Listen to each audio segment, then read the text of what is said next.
Good day everyone, this is Sam and today I am actually full corporate mode.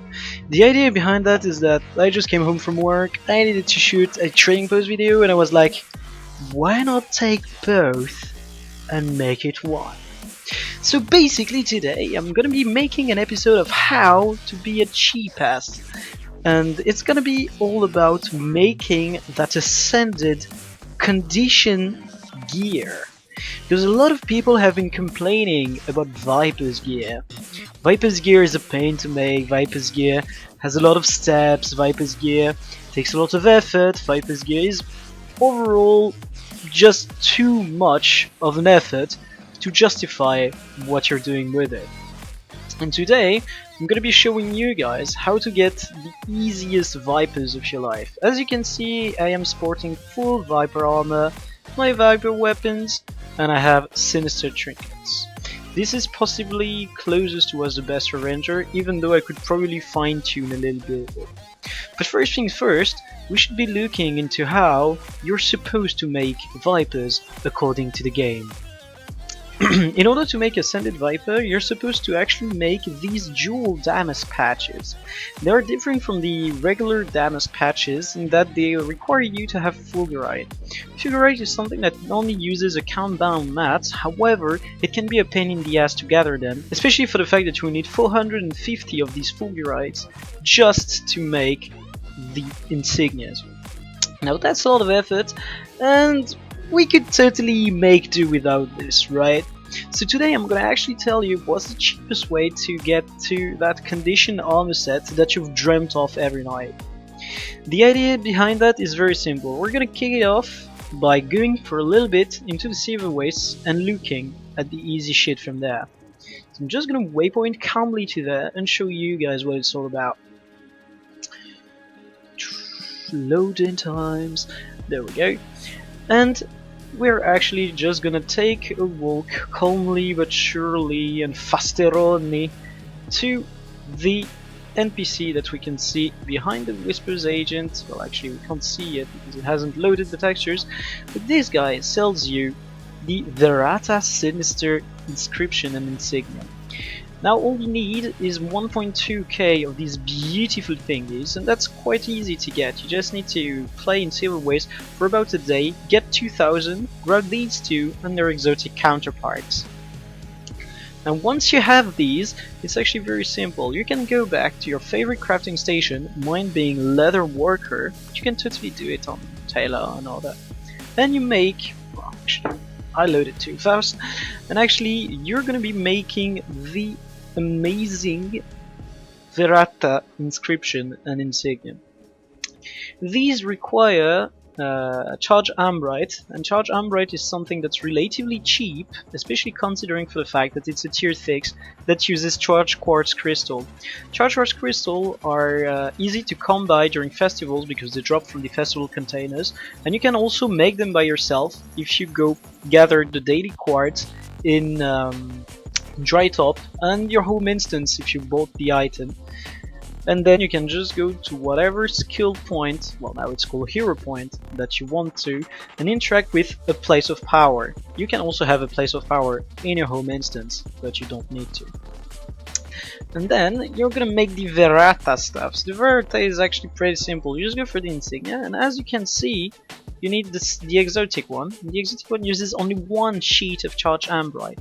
One sheet of charge ambrite uses, as I said, the charge quartz crystal, but you can also buy it on the trading post for actually really cheap. As you can see, 70 silver by order and 85 silver sell order. That's really cheap for an item that replaces the tier 5 tier 6. Just to give you like another idea, to make the Vipers one, you would need black diamonds. Black diamonds are 1.50 each at the moment. If you want to make Berserker, you're gonna need 5 powerful blood. Powerful blood is 50 silver each. And when you put that into balance, you can see that going the Sinister way is actually pretty cheap already. All you need to do is start by farming the tokens, and then you can get started. But once you've made that Sinister set, what is it all about? It's actually pretty simple. All you need to do is do the regular changing of Ascended gear. you go, you grab a few ectos from your bank, then you take your gear, and you go to our lovely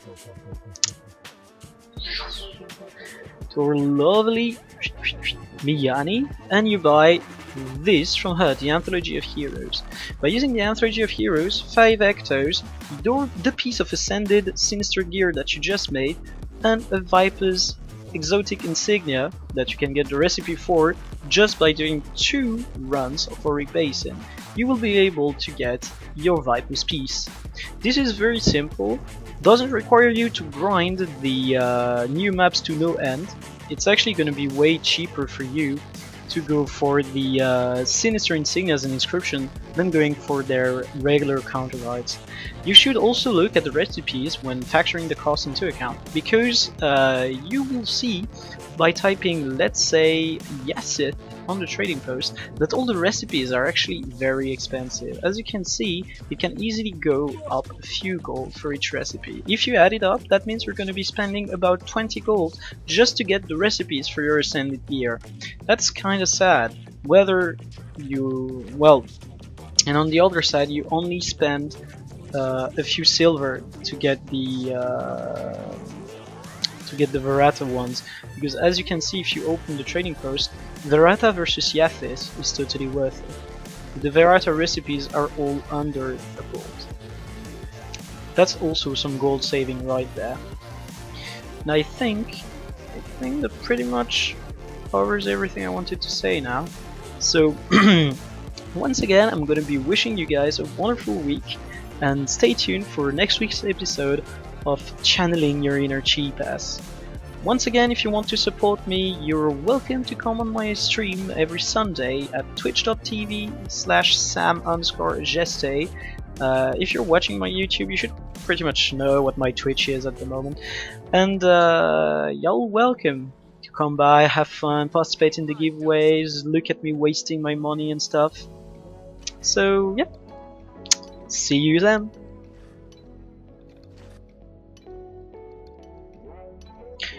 Hey guys, this is Sam for second video today. We're going the amazing way. I'm gonna be dropping 2 videos at once, and this is the second one, and in this one I'm gonna be explaining what you guys could be doing to avoid having to make a guild bank. Now, a lot of people actually started making guild banks after I made that video about the trading post setup guide. However, those of you who still haven't done that might actually be undergoing a crisis right now. Indeed, upon the release of HUT, making guild banks has become extremely hard and extremely costly. As a result, I think there is a pretty good alternative to this, and this alternative is actually going to the gem store, which is extremely laggy right now for some weird-ass reason. Let's reopen this. So the easy way is to go to the gem store and actually look for the upgrades for your account, and you can go for that very little thing, which is the character slot expansion. Now, 800 gems are very short of the thousands of gold you need to make a fully upgraded guild hall. 800 gems is only 150 gold, on top of which you would be adding about another 40 gold of bags for your newly made character.